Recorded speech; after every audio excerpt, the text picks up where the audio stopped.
ओम शांति। 25 नवंबर 2024 के ईश्वरीय महावाक्य। पहले सुनते हैं आज की मुरली से होमवर्क। बाबा ने कहा, शांति का गुण सबसे बड़ा गुण है, इसलिए शांति से बोलो, अशांति फैलाना बंद करो। उठते बैठते चलते ज्ञान का सिमरण कर मोती चुगने वाला हंस बनना है। सबसे गुण ग्रहण करने हैं, एक दूसरे में गुण ही फूंकने हैं। अपना चेहरा सदा खुशनुमा रखने के लिए अपने आप से बातें करनी है। ओहो, हम तो कारून के खजाने के मालिक बनते हैं। ज्ञान सागर बाप द्वारा हमें ज्ञान रत्नों की लॉटरी मिल रही है। और अब सुनते हैं महावाक्यों को विस्तार से। मुरली का सार। मीठे बच्चे, शांति का गुण सबसे बड़ा गुण है, इसलिए शांति से बोलो, अशांति फैलाना बंद करो। प्रश्न, संगम युग पर बाप से बच्चों को कौन सा वर्षा मिलता है? गुणवान बच्चों की निशानियां क्या होंगी? उत्तर, पहला वर्षा मिलता है ज्ञान का, दूसरा शांति का, तीसरा गुणों का। गुणवान बच्चे सदा खुशी में रहेंगे, किसी का अवगुण नहीं देखेंगे, किसकी कंप्लेन नहीं करेंगे। जिसमें अवगुण है उनका संग भी नहीं करेंगे। कोई ने कुछ कहा तो सुना अनसुना कर अपनी मस्ती में रहेंगे। ओम शांति। रूहानी बाप बैठ रूहानी बच्चों को समझाते हैं। एक तो तुमको बाप से ज्ञान का वर्षा मिल रहा है, बाप से भी गुण उठाना है और फिर इन चित्रों से भी गुण उठाना है। बाप को कहा जाता है शांति का सागर, तो शांति भी धारण करनी चाहिए। शांति के लिए ही बाप समझाते हैं, एक दो से शांति से बोलो, यह गुण उठाया जाता है। ज्ञान का गुण उठा ही रहे हो, यह नॉलेज पढ़नी है। यह नॉलेज सिर्फ यह विचित्र बाप ही पढ़ाते हैं, विचित्र आत्माएं पढ़ते हैं। यह है यहाँ की नई खूबी, जिसको और कोई जानते नहीं है। श्री कृष्ण जैसे दैवी गुण भी धारण करने हैं। बाप ने समझाया है, मैं शांति का सागर हूँ, तो शांति यहाँ स्थापन करनी है, अशांति खत्म होनी है। अपनी चलन को देखना चाहिए, कहाँ तक हम शांत में रहते हैं। बहुत पुरुष लोग होते हैं जो शांति पसंद करते हैं, समझते हैं कि शांत रहना अच्छा है। शांति का गुण भी बहुत भारी है, परंतु शांति कैसे स्थापन होगी, शांति का अर्थ क्या है, ये भारतवासी बच्चे नहीं जानते। बाप भारतवासियों के लिए ही कहेंगे, बाप आते भी भारत में ही हैं। अभी तुम समझते हो, बरोबर अंदर में भी शांति जरूर होनी चाहिए। ऐसे नहीं कोई अशांत करे तो खुद को भी अशांत करना है, नहीं। अशांत होना यह भी अवगुण है, अवगुण को निकालना है, हर एक से गुण ग्रहण करना है। अवगुण तरफ देखना भी नहीं चाहिए। भल आवाज सुनते करते हो तो भी खुद शांत रहना चाहिए, क्योंकि बाप और दादा दोनों शांत रहते हैं, कभी बिगड़ते नहीं हैं, रड़ी नहीं मारते। यह ब्रह्मा भी सीखा है ना, जितना शांत में रहो उतना अच्छा है। शांति से ही याद कर सकते हैं, अशांति वाले याद कर ना सके। हर एक से गुण ग्रहण करना ही है। दत्तात्रेय आदि के मिसाल भी यहाँ से लगते हैं। देवताओं जैसे गुणवान तो कोई होते नहीं, एक ही विकार मूल है, उस पर तुम विजय पा रहे हो, पाते रहते हो। कर्मेंद्रियों पर विजय पानी है, अवगुणों को छोड़ देना है, देखना भी नहीं है, बोलना भी नहीं है। जिनमें गुण है उनके पास ही जाना चाहिए। रहना भी बहुत मीठा शांत है, थोड़ा ही बोलने से तुम सब कार्य कर सकते हो। सबसे गुण ग्रहण कर गुणवान बनना है। समझू सियाने जो होते हैं वह शांत रहना पसंद करते हैं। कई भगत लोग ज्ञानियों से भी सियाने निर्माणचित होते हैं। बाबा तो अनुभवी है ना। यह जिस लौकिक बाप का बच्चा था वह टीचर था, बहुत निर्माण शांत रहता था, कभी क्रोध में नहीं आता था। जैसे साधु लोग होते हैं तो उनकी महिमा की जाती है, भगवान से मिलने के लिए पुरुषार्थ करते रहते हैं ना। काशी में, हरिद्वार में जाकर रहते हैं। बच्चों को बहुत ही शांत और मीठा रहना चाहिए। यहाँ कोई अशांत रहते हैं तो शांति फैलाने के निमित्त नहीं बन सकती। अशांति वाले से बात भी नहीं करनी चाहिए, दूर रहना चाहिए। फर्क है ना। वह बगुले और वह हंस। हंस सारा दिन मोती चुगते रहते हैं। उठते बैठते चलते अपने ज्ञान को सिमरण करते रहो। सारा दिन बुद्धि में यही रहे, किसको कैसे समझाएं, बाप का परिचय कैसे देवें। बाबा ने समझाया है, जो भी बच्चे आते हैं उनसे फॉर्म भराया जाता है। सेंटर्स पर जब कोई कोर्स लेने चाहते हैं तो उनसे फॉर्म भराना है, कोर्स नहीं लेना है तो फॉर्म भराने की दरकार नहीं। फॉर्म भराया ही इसलिए जाता है कि मालूम पड़े इनमें क्या क्या है, क्या समझाना है। क्योंकि दुनिया में तो इन बातों को कोई समझते नहीं है, तो उनका सारा मालूम पड़ता है फॉर्म से। बाप से कोई मिलते हैं तो भी फॉर्म भराना होता है, तो मालूम पड़े क्यों मिलते हैं।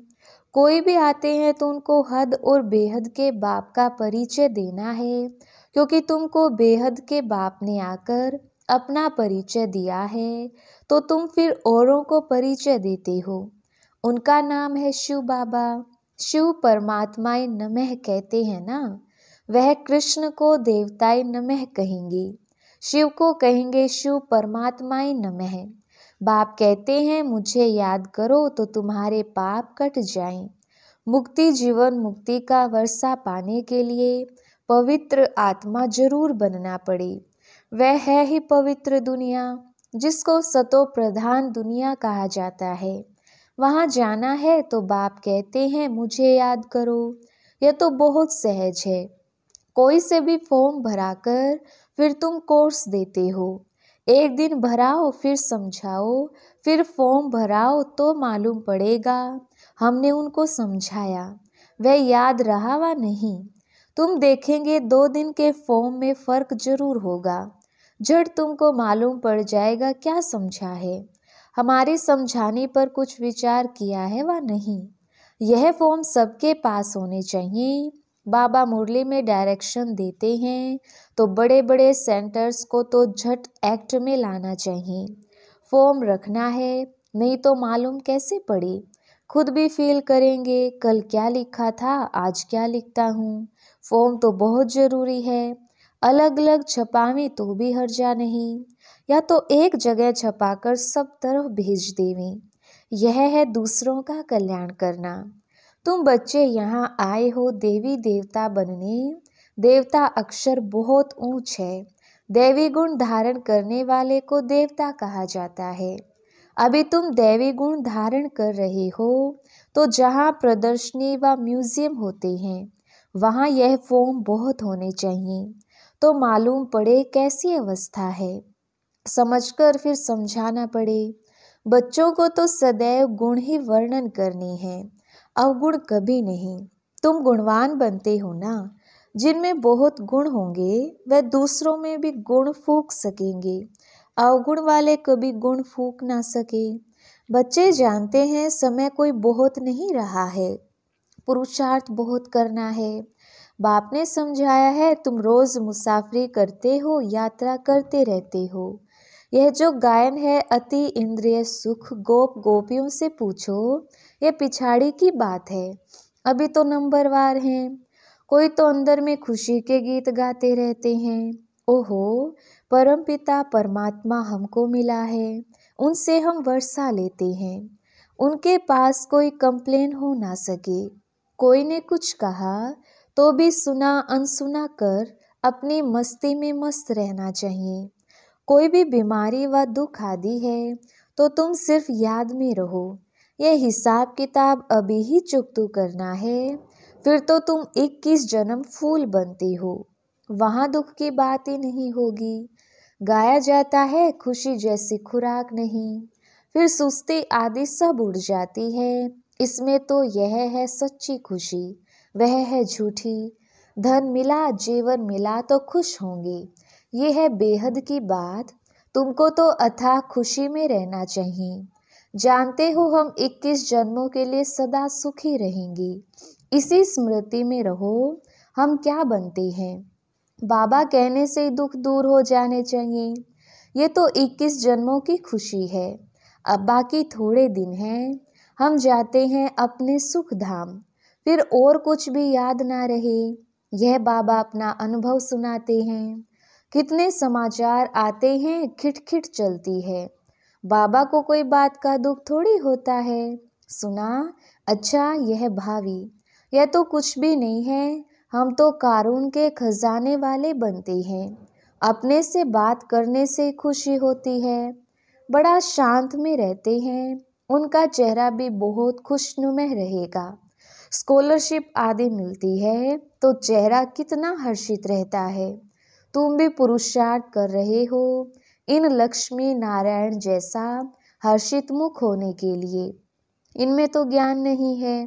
तुमको तो ज्ञान भी है तो खुशी रहनी चाहिए, हर्षितपना भी होना चाहिए। इन देवताओं से तुम बहुत ऊंच हो। ज्ञान सागर बाप हमको कितना ऊंच ज्ञान देते हैं।